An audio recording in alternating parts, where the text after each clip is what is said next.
Hello बच्चों, कैसे हो आप सभी। तो उम्मीद करता हूँ कि आप बेहतर होंगे। तो आज के इस वीडियो का जो टॉपिक जो है क्लास 5th के फ्रैक्शन चैप्टर के बेसिस पे है। तो वीडियो को पूरा देखें ताकि आपको हर एक चीज़ बेहतर तरीके से आपको समझ में आ जाए। तो आज के इस वीडियो में सबसे पहले हम डिस्कस करेंगे कि फ्रैक्शंस होता क्या है, और उसके बाद हम लोग डिस्कस करेंगे टाइप्स ऑफ फ्रैक्शंस, ताकि इन टॉपिक्स को कवर करने के बाद जो है आपको एक्सरसाइज करने में पूरी हेल्प हो सके आपको। तो सबसे पहले हम लोग बात कर लेते हैं कि फ्रैक्शंस क्या होता है। तो fractions means as a part of whole. It means fraction जो होता है पूरे भाग का एक हिस्सा होता है। जैसे मान लो आपके पास एक ब्रेड है सर्कुलर फॉर्म में, क्लियर, और आपने इसके दो इक्वल हिस्से कर दिए, यानी हाफ हाफ में आपने क्या किया है, इसे बांट दिया है। तो आपने क्या किया है कि जब आपने इस चपाती को यानी ब्रेड को जब दो हिस्सों में डिवाइड किया, तो ये दो दो हिस्से फिर से मिलाओगे तभी तो क्या होगा, ये पूरी चपाती होगी, रेडी होगी। तो आपने कितने हिस्से बनाए, आपने बनाए दो हिस्से, ठीक है। और इस हिस्से में से क्या किया आपने, एक पार्ट यानी जो एक हिस्सा जो था आपने खा लिया। तो आपने खाया तो किस में से खाया, दो हिस्से में से एक हिस्सा खाया, क्लियर। तो ये जो फॉर्मेट जो देख रहे हो ना, इसको हम लोग बोलते हैं फ्रैक्शन, क्लियर। अब आपको ये चीज जानना होगा कि ये जो सिंबल जो देख रहे हो ना, इसको हम लोग बोलते हैं डिवाइडेशन का साइन, या इसको तुम लोग बोल सकते हो अपान, या अपान बोलो या डिवाइडेशन का साइन कर सकते हो। अब इस अपान के ऊपर जो ये हिस्सा जो दिख रहा है, इसको हम लोग बोलते हैं न्यूमरेटर, न्यूमरेटर। और अपान के जो नीचे साइड में आप जो देख रहे हो, इसको हम लोग बोलते हैं डिनोमिनेटर। तो ये आपको पता होना चाहिए कि न्यूमरेटर कौन है और डिनोमिनेटर कौन है। तो मैंने आपको जो है फ्रैक्शन का कॉन्सेप्ट आपको बता दिया कि fraction as a part of whole. इसका मतलब ये हुआ कि जो फ्रैक्शन जो होता है पूरे भाग का एक हिस्सा होता है। तो यहाँ पे आपने क्या किया कि चपाती को दो इक्वल हिस्सों में बांट लिया। तो ये दो हिस्से मिल करके पूरा ये चपाती रेडी करेंगे। तो दो हिस्से हमने कहाँ लिया, डिनोमिनेटर में लिया, और हमने एक हिस्सा हमने ग्रैब कर लिया, हमने खा लिया। तो जो हमने हिस्सा लिया है वो हम लोग ऊपर रखेंगे। तो ऊपर वाले सेक्शन को न्यूमरेटर, और अपान के नीचे वाले जो सेक्शन को जो देख रहे हो, इसको हम लोग बोलते हैं डिनोमिनेटर। अब हम लोग ये बात कर लेते हैं कि टाइप्स ऑफ फ्रैक्शंस कौन कौन से होते हैं। तो सबसे पहले हम लोग बात कर लेते हैं लाइक फ्रैक्शंस के बारे में कि लाइक फ्रैक्शंस होता क्या है। तो अगर हम लाइक फ्रैक्शंस के बारे में बात करते हैं, तो जरा पहले आप एग्जांपल देखो, ठीक है। जैसे मान लो हमने यहाँ पे 5/7 लिखा, 8/7 लिखा, 10/7 लिखा, 11/7 हमने लिख दिया। अब मैं आपसे पूछूं कि ये जो लिखा गया है इसमें कुछ स्पेशल चीज देख रहे हो, तो आप कहोगे कि जो डिनोमिनेटर है वो सबका सेम है। क्योंकि देखो जब 5/7 लिख रहे हो, 8/7 लिख रहे हो, तो जो अपान के नीचे जो दिख रहा है ना, इसको हम लोग क्या बोलते हैं, इसे हम लोग बोलते हैं डिनोमिनेटर। तो सबके डिनोमिनेटर सेम है। तो ऐसे फ्रैक्शंस जिनके डिनोमिनेटर्स सेम होते हैं उनको हम लाइक फ्रैक्शन के कैटेगरी में रखते हैं। तो अगर आपको लाइक फ्रैक्शन को डिफाइन करना होगा कि व्हाट आर लाइक फ्रैक्शंस, तो आप ऐसे भी कह सकते हो कि फ्रैक्शंस हैविंग सेम डिनोमिनेटर, यानी ऐसे फ्रैक्शंस जिनमें डिनोमिनेटर सेम होते हैं उनको हम लोग लाइक फ्रैक्शंस की कैटेगरी में हम लोग रखते हैं। तो मैंने आपको जो है लाइक फ्रैक्शंस आपको मैंने बता दिया कि लाइक फ्रैक्शंस होते हैं क्या है। अब हम लोग बात करते हैं कि अनलाइक फ्रैक्शंस क्या होता है। अनलाइक फ्रैक्शंस, तो जब लाइक फ्रैक्शन ले रहे थे तो सबके डिनोमिनेटर सेम थे। अब जरा यहाँ देखो, यहाँ हमने लिखा 5/7 लिखा, यहाँ पे हमने 2/4 लिखा, यहाँ हमने लिख दिया 1/5 लिख दिया, यहाँ हमने लिख दिया 5/9 लिख दिया। तो आप देख रहे हो कि सबके जो डिनोमिनेटर्स हैं वो अलग अलग हैं, क्लियर। तो ऐसे फ्रैक्शंस जिनमें डिनोमिनेटर्स अलग अलग होते हैं, मतलब सेम नहीं होने चाहिए, तो ऐसे फ्रैक्शन का जो कलेक्शन जो होता है वो अनलाइक फ्रैक्शंस की कैटेगरी में होता है। So all the fractions having different denominators are called unlike fractions. तो उम्मीद करता हूँ कि जो मैंने लाइक फ्रैक्शन और अनलाइक फ्रैक्शन मैंने आपको जो समझाया है ये आपको अच्छे तरीके से समझ में आ गया होगा। अब हम लोग कुछ अन्य कैटेगरी देखते हैं। जैसे हम लोग बात करते हैं प्रॉपर फ्रैक्शंस के बारे में। प्रॉपर फ्रैक्शंस,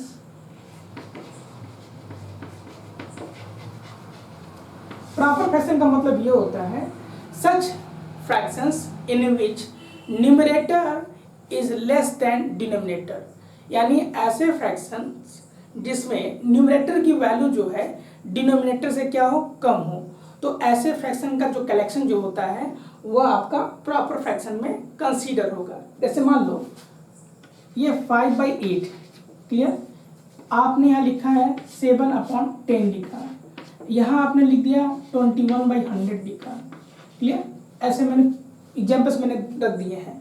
अब यहाँ पे देखो जो न्यूमरेटर की जो वैल्यू है वो डिनोमिनेटर से क्या है, कम है, यहाँ पे भी न्यूमरेटर डिनोमिनेटर से क्या है, कम है, यहाँ पे भी न्यूमरेटर की वैल्यू डिनोमिनेटर से कम है। तो जब ऐसे फ्रैक्शन को देख रहे हो जिसमें न्यूमरेटर की वैल्यू डिनोमिनेटर से कम है, तो ऐसे फ्रैक्शन को हम लोग किसमें कंसीडर करेंगे, प्रॉपर फ्रैक्शंस में हम लोग कंसीडर करते हैं। तो अगर आपसे कोई पूछता है कि what do you mean by proper fractions, तो आप ऐसे कर सकते हो, such fractions in which numerator is less than denominator, that is known as proper fraction. अब हम लोग बात करते हैं इम्प्रॉपर फ्रैक्शन के बारे में कि इम्प्रॉपर फ्रैक्शन क्या होता है। तो यहाँ पे बस मैं केवल इम्प्रॉपर में लिख देता हूँ मैं। अब इम्प्रॉपर फ्रैक्शन का मतलब ये होता है ऐसे फ्रैक्शंस जिसमें न्यूमरेटर की वैल्यू डिनोमिनेटर से क्या हो, ग्रेटर हो, या न्यूमरेटर की वैल्यू अगर डिनोमिनेटर के इक्वल हो जाएगी, तो ऐसे फ्रैक्शंस को हम लोग बोलते हैं इम्प्रॉपर फ्रैक्शंस।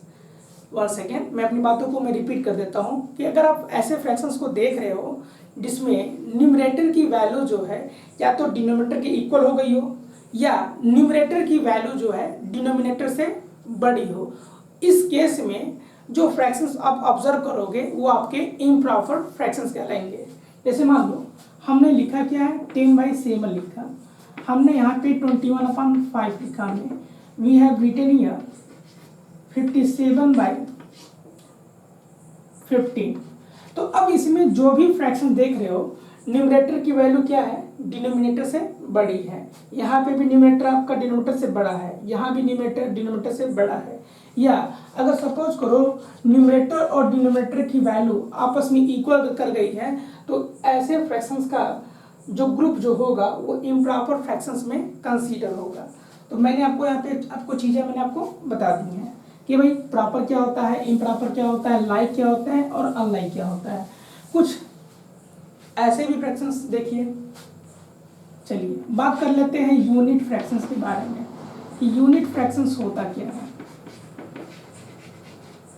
ठीक है, तो यूनिट फ्रैक्शन का मतलब ये होता है कि all the fractions having numerator 1, यानी अगर आप ऐसे फ्रैक्शंस का ग्रुप ले रहे हो जिसमें न्यूमरेटर की वैल्यू, देखिए मैं न्यूमरेटर के बारे में बात कर रहा हूँ, अगर न्यूमरेटर 1 है तो ऐसे फ्रैक्शन को या ऐसे फ्रैक्शंस के ग्रुप को जो है आप यूनिट फ्रैक्शंस में कंसीडर करेंगे। जैसे मान लो हमने लिखा है 1/5 लिखा, हमने लिखा है यहाँ पे 1/10 लिखा, हमने 1/100 लिखा। तो ये जो भी फ्रैक्शंस आप देख रहे हो इन सभी फ्रैक्शंस में न्यूमरेटर की वैल्यू क्या है, 1 है, यहाँ भी आपका 1 आया है, यहाँ भी 1 आया और यहाँ भी 1 आया है। तो ऐसे फ्रैक्शंस को हम लोग यूनिट फ्रैक्शंस में हम लोग कंसीडर करते हैं। सो आई होप ये बात आपको अच्छे तरीके से आपको समझ में आ गई होगी। अब हम लोग बात करते हैं दो अन्य फ्रैक्शंस की कैटेगरी के बारे में। वो कौन कौन से बेटा, देखो बेटा, मिक्स्ड फ्रैक्शन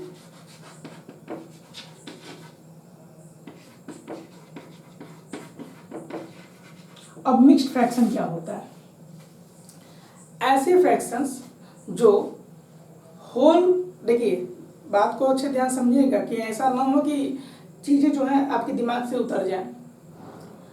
ऐसे फ्रैक्शंस जो कि होल नंबर और प्रॉपर फ्रैक्शन के कॉम्बिनेशन से बनता है, ऐसे रिजल्ट को हम लोग क्या कहते हैं, मिक्स्ड फ्रैक्शन कहते हैं।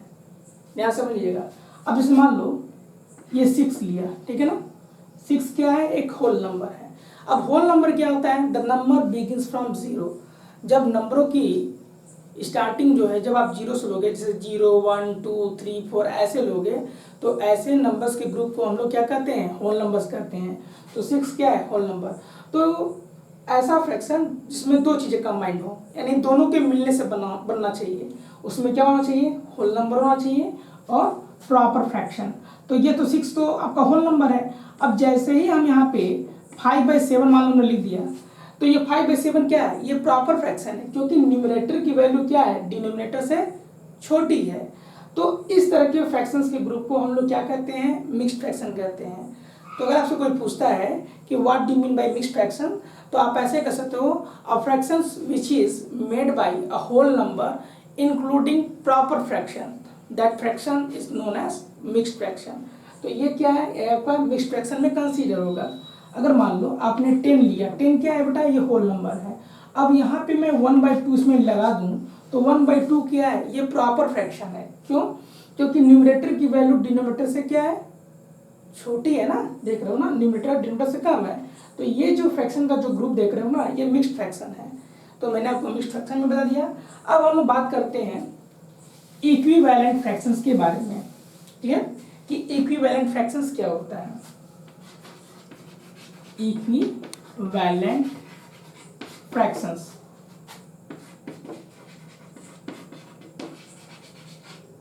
देखो इक्विवेलेंट फ्रैक्शन के बारे में अगर हम लोग बात करें, तो ऐसे फ्रैक्शंस का ग्रुप जिनका रिजल्ट एक ही हो, मतलब रिजल्ट बदलना नहीं चाहिए। It means all the fractions having same result, यानी अगर सभी फ्रैक्शंस का रिजल्ट एक ही होता है, तो ऐसे रिजल्ट को हम लोग क्या कहेंगे, इक्विवेलेंट फ्रैक्शंस कहेंगे। अब जैसे मान लो कि तुम्हारे पास एक फ्रैक्शन है 6/12, क्लियर, आपके पास एक फ्रैक्शन है 5/10, आपके पास एक फ्रैक्शन है 10/20। तो मैंने यहाँ पे 3 फ्रैक्शंस लिखे हैं। अब आप कहोगे कि सर आपने बोला है कि मतलब ऐसे फ्रैक्शन जिनका रिजल्ट एक जैसा हो, तो यहाँ तो रिजल्ट एक जैसा नहीं दिख रहा है। लेकिन देखो 6 और 12 किसके टेबल में आते हैं, 6 के टेबल में आते हैं ना। तो यहाँ देखो 6 1 जा 6, 6 2 जा 12, देखो 1/2 हुआ। अब यहाँ देखो 5 और 10 किसके टेबल में आते हैं, 5 के टेबल में। तो 5 1 जा 5, 5 2 जा 10, 10 और 20 10 के टेबल से बिलोंग करते हैं। तो यहाँ पे इसको अगर छोटा कर दें, तो 10 1 जा 10 एंड 10 2 जा 20। अब देखो सबका रिजल्ट क्या हुआ, सेम हो गया, यहाँ भी 1/2, यहाँ भी 1/2 और यहाँ भी 1/2 आ गया। तो जब ऐसे फ्रैक्शंस जिनके रिजल्ट एक जैसे होते हैं, क्लियर, तो ऐसे फ्रैक्शंस के ग्रुप को हम लोग क्या बोलते हैं, इक्विवेलेंट फ्रैक्शंस बोलते हैं। तो मैंने जो है आपको फ्रैक्शन समझा दिया, मैंने आपको ये बता दिया कि टाइप्स ऑफ फ्रैक्शंस क्या क्या होते हैं।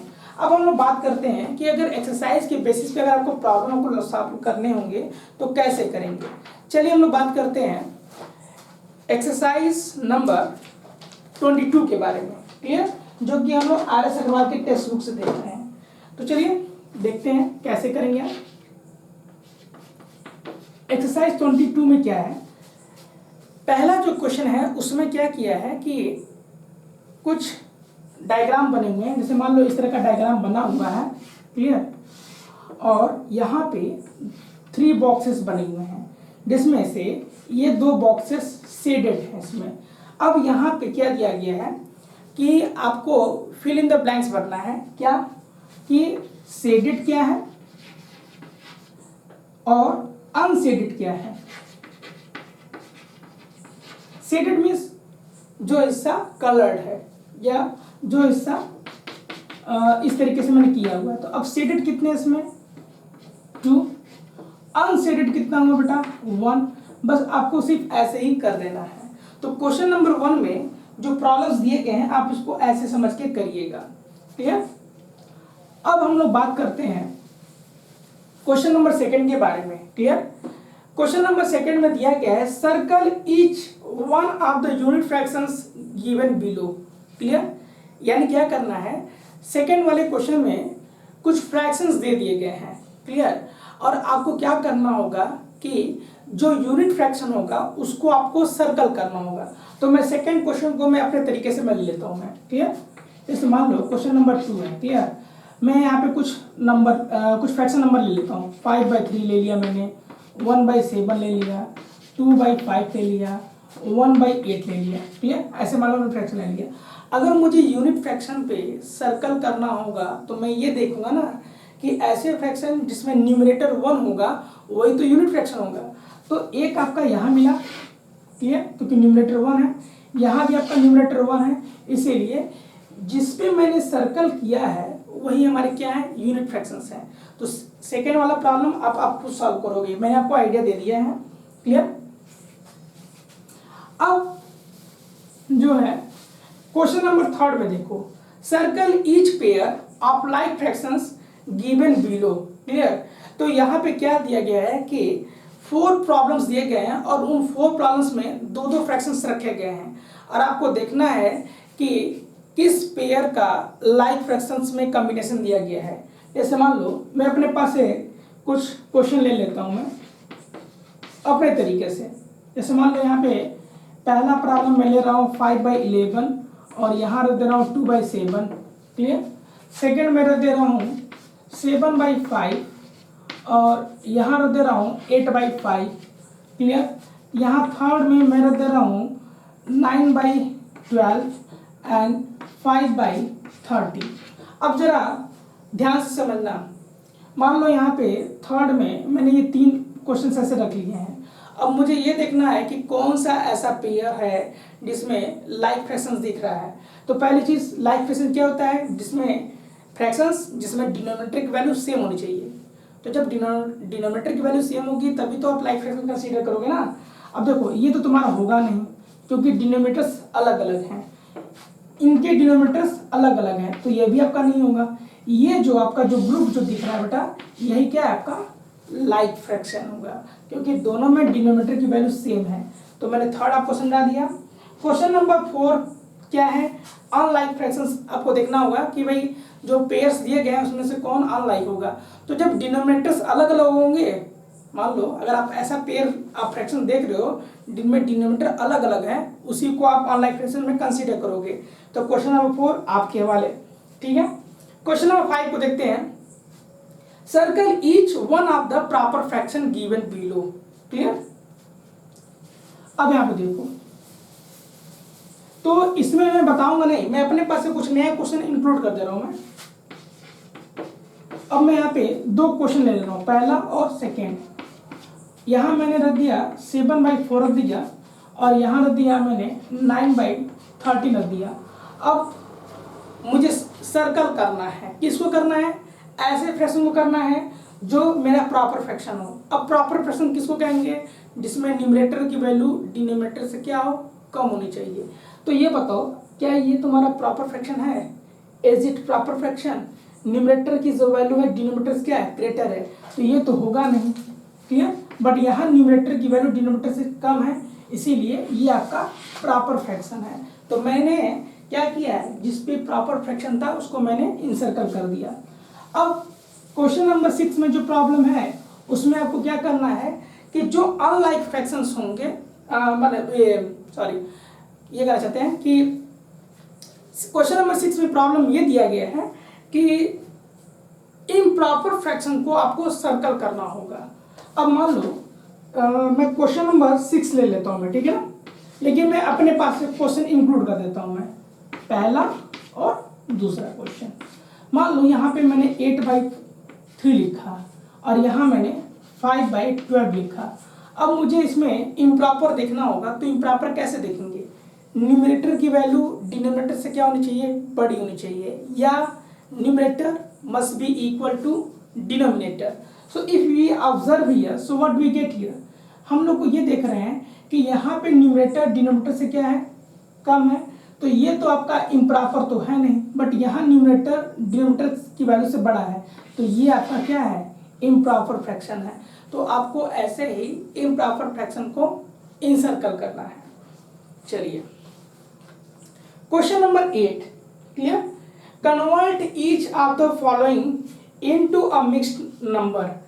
यानी यहाँ पे कुछ फ्रैक्शंस दिए गए हैं और उन फ्रैक्शन को आप मिक्स्ड फ्रैक्शन में कन्वर्ट करोगे। तो देखो कैसे करते हैं।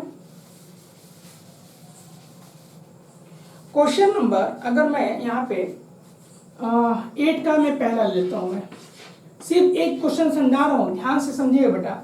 मान लो यहाँ पे 11/4 है, ठीक है, और आपको किस में कन्वर्ट करना है, मिक्स्ड में, ठीक है। तो इसके लिए क्या करना होगा बेटा, 11 को ले करके 4 से डिवाइड करोगे, यानी न्यूमरेटर की वैल्यू को डिनोमिनेटर से डिवाइड करोगे। तो 11 क्या है, न्यूमरेटर, 4 क्या है बेटा, डिनोमिनेटर। तो अगर आप डिवाइड करोगे तो 3 टाइम्स तो पढ़ नहीं पाओगे, 2 टाइम्स पढ़ पाओगे। तो 4 2 से क्या मिला, 8, रिमाइंडर कितना मिला, 3। तो अब क्या करोगे, जो क्वोशंट आएगा, क्लियर, उसको आप ऐसे लिख लीजिएगा। जो रिमाइंडर आया बेटा उसको न्यूमरेटर में लिखोगे, और जिससे तुम डिवाइड कर रहे हो, डिवाइड किससे कर रहे हो बेटा, 4 से कर रहे हो ना, तो ये डिनोमिनेटर की प्लेस पे जाएगा। तो जो इसका आंसर होगा वो होगा 2 और 3/4। चलिए एक और प्रॉब्लम मैं आपको समझा देता हूं ताकि आपको बेहतर तरीके से आपको समझ में आ जाए। मैंने आपके लिए बहुत सारे इंपॉर्टेंट वीडियोस की जो प्लेलिस्ट जो है वीडियो के एंड में मैंने दे दिया है, उसको आप जरूर विजिट कर लेना बेटा, ठीक है। चलिए मान लेते हैं कि हम सी लेते हैं, 8 का सी, जो कि दिया गया 23/6 दिया गया है। तो आप क्या करो, 23 को 6 से डिवाइड करो। कितनी बार में पढ़ोगे आप, देखो 4 टाइम्स तो आप पढ़ नहीं पाओगे, तो आप पढ़ोगे 3 टाइम्स। तो 6 3 जा क्या हुआ, 18 हुआ। यहाँ सब्ट्रैक्ट करोगे तो तुम्हें क्या मिला, 5 मिला।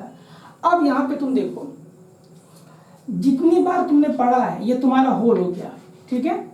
जो रिमाइंडर मिला बेटा वो जाएगा आपका न्यूमरेटर के प्लेस पे, तो न्यूमरेटर प्लेस पे रखिएगा, और जिससे तुम डिवाइड करो बेटा ये डिनोमिनेटर के प्लेस पे जाएगा। तो इस तरीके से तुम्हारा ये रिजल्ट तुमको मिल जाएगा। तो मैंने आपको ये बता दिया कैसे करना है। अब आपको क्वेश्चन नंबर 9 देखो, क्वेश्चन नंबर 9 क्या करना है। तो सब में से एक एक क्वेश्चन में समझा रहा हूं मैं ताकि आप अच्छे से समझ लीजिएगा। क्वेश्चन नंबर 9 दिया गया है, write 4 fractions equivalent to each of the following, यानी कुछ फ्रैक्शन दिए गए हैं और आपको क्या करना है कि इक्विवेलेंट फ्रैक्शंस रेडी करने हैं। अब यहाँ पे जैसे मान लो पहला प्रॉब्लम दिया गया है, क्वेश्चन नंबर 9 का पहला क्वेश्चन। तो क्वेश्चन नंबर 9 का पहला क्वेश्चन हम लोग देखते हैं, जो कि दिया गया है 2/3। तो इक्विवेलेंट फ्रैक्शन पाने के लिए हम क्या करते हैं कि न्यूमरेटर और डिनोमिनेटर की वैल्यू में हम लोग क्या करते हैं, किसी नेचुरल नंबर से मल्टीप्लाई कर देंगे, क्लियर। तो अब यहाँ पे क्या है, नेचुरल नंबर का मतलब क्या है, ऐसे नंबर्स जिनकी जो 1 से शुरू होते हैं बेटा, ऐसे नंबर्स जो 1 से बिगिन करें उनको हम लोग क्या करते हैं, नेचुरल नंबर से। मान लो 1 2 3 4 ये जो सेटअप है ना, ये नेचुरल नंबर्स होता है। तो आपको न्यूमरेटर और डिनोमिनेटर दोनों में मल्टीप्लाई करना होगा। तो अगर आपको पाना है तो यहाँ पे हम लोग क्या करेंगे कि इसमें मान लो 1 से मल्टीप्लाई करेंगे तो वही मिल जाएगा। तो इसमें हम लोग 2 से मल्टीप्लाई कर देंगे नीचे और 2 से मल्टीप्लाई ऊपर कर देंगे, तो हमें मिल जाएगा 4/6 मिल जाएगा। तो एक हम निकाल चुके हैं। फिर हम लोग क्या करेंगे कि यही फ्रैक्शन ले करके और इसमें हम 3 से नीचे मल्टीप्लाई और 3 से ऊपर मल्टीप्लाई कर लेते हैं, तो हमें क्या मिलेगा, 6/9 मिल जाएगा। 2/3 ले करके नीचे हमने 4 से मल्टीप्लाई किया, ऊपर 4 से मल्टीप्लाई किया, तो 8/12 हो गया। तो इस तरीके से हमने क्या किया है कि इक्विवेलेंट फ्रैक्शन हमने बना दिया है। अब उसी तरीके से 2/3 लेकर के 5 से ऊपर नीचे मल्टीप्लाई कर दीजिएगा। तो ये जो तुम देख रहे हो ना, 4/6, 6/9, 8/12, ये सब क्या है, इक्विवेलेंट फ्रैक्शंस हैं। तो इक्विवेलेंट फ्रैक्शन पाने के लिए क्या करोगे, जो फ्रैक्शन दिया गया होगा उस फ्रैक्शन में आप नेचुरल नंबर से मल्टीप्लाई कर दो। लेकिन ध्यान रखना, जब मल्टीप्लाई करने जाओ तो न्यूमरेटर में भी करना होगा और डिनोमिनेटर दोनों में करना होगा, क्लियर। चलिए क्वेश्चन नंबर 10 को देख लेते हैं। क्वेश्चन नंबर 10 कैसे करोगे बेटा, वीडियो का डिस्क्रिप्शन भी खोल के जरूर देखिएगा बेटा, वहां पे भी प्लेलिस्ट दी गई हैं। अब यहाँ पे देखो दिया गया है, replace in each of the following by the correct numeral, clear. जैसे मान लो क्वेश्चन नंबर 10 में हम लोग ए देख लेते हैं। क्वेश्चन नंबर 10 में ए देखेंगे तो मान लो एक दिया गया है 3/5 दिया गया है, और यहाँ दिया गया है 12, और यहाँ आपको पता करना है कि इस ब्रैकेट में हम लोग क्या भरेंगे। तो देखो यहाँ पे इसको भरने का टेक्निक ये है कि ये बताओ 3 के टेबल में 12 कितनी बार में आया गया, 4 टाइम्स पढ़ोगे तभी तो आएगा ना। मान लो 3 में 4 से जब मल्टीप्लाई करोगे तभी 12 आएगा, उसी तरीके से आपको क्या करना होगा, जो नीचे डिनोमिनेटर 5 है ना, इसमें भी तुम 4 से मल्टीप्लाई कर दो। क्लियर? तो 5 में 4 से मल्टीप्लाई करोगे तो क्या मिलेगा, 20 मिलेगा। तो आपको यहाँ पे क्या करना होगा, यहाँ पे 20 आपको भर देना होगा। देखो कितना आसानी से आपने कर लिया इसको। चलिए एक मैं अपने पास से बता देता हूँ मैं। जैसे मान लो यहाँ पे 7/12 है। क्लियर? और यहाँ मैंने यहाँ 24 रखा है, और यहाँ आपको पता करना है कि यहाँ पे हम कौन सा नंबर हम लोग रखेंगे। अब मुझे एक चीज़ ये बताओ कि 12 के टेबल में 24 आता ही होगा, कितनी बार आता होगा बेटा, 2 टाइम्स में आता है। तो 2 टाइम्स में जब आता है तो जब आप 2 से जब नीचे मल्टीप्लाई करोगे बेटा ना, तो 2 से ऊपर भी मल्टीप्लाई कर लेना। तो 12 में 2 का मल्टीप्लाई करोगे तो 24 मिला, तो 7 में 2 का मल्टीप्लाई करोगे तो क्या मिलेगा, 14 मिल जाएगा। तो यहाँ पे जो फिल इन द ब्लैंक्स है ना, जो आपको भरना था ना, उसमें आप क्या भरोगे, 14 भरोगे। तो इस तरीके से मैंने 10 आपको समझा दिया है। क्लियर? अब हम बात करते हैं क्वेश्चन नंबर 11 के बारे में। क्लियर? जैसे मान लो क्या रहा है, क्या कि कोई फ्रैक्शन 7/11 है। क्लियर? क्वेश्चन नंबर 11 जो कि दिया गया है 7/11, और क्या कर रहा है कि आप एक इक्विवेलेंट फ्रैक्शन पता करिए, यानी एक ऐसा फ्रैक्शन लिखिए जो इसी के क्या हो, इक्वल हो। लेकिन यहाँ पे देखो क्या कह रहा है कि डिनोमिनेटर 33 होना चाहिए। क्लियर? तो ये बताओ कि अगर डिनोमिनेटर 33 चाहिए तो 11 का टेबल कितनी बार पढ़ोगे 33 मिलेगा, 3 टाइम्स पढ़ोगे ना। तो 3 से यहाँ मल्टीप्लाई कर दो और 3 से यहाँ मल्टीप्लाई कर दो। क्लियर? तब जो रिजल्ट मिलेगा वो क्या होगा, 21/33। तो जो इक्विवेलेंट फ्रैक्शन जो होगा वो 21/33 होगा। तो आपको ऐसे करना होगा। ठीक है? तो 12, 13 और 14 थोड़ा आप दिमाग लगाइएगा, सोचिएगा कि इसको कैसे करना है। ये आप अपने बुक के एग्जाम्पल को भी अच्छे से देखिए कि उसमें कैसे बताया गया है। अब हम लोग क्वेश्चन नंबर 15 के बारे में बात कर लेते हैं कि क्वेश्चन नंबर 15 क्या है। क्वेश्चन नंबर 15 में यह दिया गया है कि check whether the given fractions are equivalent और नॉट, यानी कुछ फ्रैक्शंस दिए गए हैं और आपको ये पता करना है कि वो फ्रैक्शंस जो हैं इक्विवेलेंट, यानी एक दूसरे के रिजल्ट के बराबर में आएंगे कि नहीं आएंगे, यही आपको चेक करना है। जैसे मान लो क्वेश्चन नंबर 15 में मैं पहला क्वेश्चन ले लेता हूँ मैं। क्लियर? पहला क्वेश्चन देखो दिया गया है, एक दिया गया है 3/4 एंड 15/20। तो देखो मैं बहुत आसान तरीका मैं बता रहा हूँ मैं, ठीक है, इससे बहुत आसानी से तुम लोग पता कर लोगे। कैसे करोगे, हम लोग क्या कर रहे हैं ना, क्रॉस मल्टीप्लाई कर लेते हैं। क्रॉस मल्टीप्लाई समझ रहे हो, इसका हम इसके साथ कर लेंगे मल्टीप्लाई और इसका इसके साथ मल्टीप्लाई कर लेंगे। मल्टीप्लाई करके देखेंगे कि रिजल्ट इक्वल आ रहा है कि नहीं आ रहा है। जैसे मान लो 3 में हमने 20 का मल्टीप्लाई कर लिया और हमने इधर 15 में 4 का मल्टीप्लाई कर लिया, यहाँ हमें मिला 16 और यहाँ मिला हमें 16। तो दोनों का रिजल्ट क्या हो गया, यहाँ तो बराबर हो गया ना। अगर बराबर नहीं होगा तो हम यहाँ पे इसको क्रॉस कर देंगे, अगर इक्वल नहीं है तो इस ऐसे कर देंगे। क्लियर? तो अब यहाँ पे देख रहे हो कि left hand side and right hand side both results are equal, so we can say that, यहाँ पे लिखेंगे यस, ये आपका इक्विवेलेंट है आपका। तो आप ऐसे क्रॉस मल्टीप्लाई करके आप इसको आसानी से कर सकते हो। चलो एक दूसरा तरीका भी बता देता हूँ मैं। क्लियर? तो या तो क्रॉस मल्टीप्लाई करके चेक कर लो। अब जैसे मान लो एक डी वाला मैं समझा देता हूं मैं। डी वाला देखो दिया गया है 5/8 दिया गया है एंड 15/24 दिया गया है। तो अब यहाँ पे हम लोग क्या करेंगे कि देखो क्या 8 के टेबल में 24 आता है, हम लोग क्या कर रहे हैं, डिनोमिनेटर सेम कर दे रहे हैं। जैसे मान लो यहाँ 24 है ही है, तो क्या 8 के टेबल में 24 आता है, अब इसलिए आता होगा, लेकिन कितनी बार में आता है, 3 टाइम्स में आता है। तो यहाँ पे हम लोग क्या करेंगे कि इस 8 में हम लोग 3 से नीचे मल्टीप्लाई कर लेंगे और 3 से ऊपर कर लेंगे। तो देखो क्या आ रहा है, यहाँ देखो 5 3 जा 15/24 और यहाँ भी तुम्हारा क्या होगा 15/24। तो दोनों का रिजल्ट तो सेम हो गया ना, तो यहाँ पे लिख देंगे यस ये है। तो आज की इस वीडियो में सिर्फ इतना ही, ठीक है। आने वाले नेक्स्ट वीडियो में जो है मैं अगले चैप्टर के जो प्रॉब्लम्स हैं उनको लगाते कैसे हैं उसका पूरा टेक्निक, पूरा स्टेप बाय स्टेप मैं बता दूंगा मैं। अगर आपको वीडियो अच्छी लगी है तो अपने दोस्तों को भी शेयर जरूर करें, क्लियर। चैनल को सब्सक्राइब करके बेल आइकन को प्रेस जरूर करिएगा ताकि आपको इसी तरह की वीडियोस की नोटिफिकेशन आपको मिलते रहें। तब तक के लिए घर पे रहिए, सुरक्षित रहिए और बड़ों का कहना मानते रहिए। जय हिंद, जय भारत।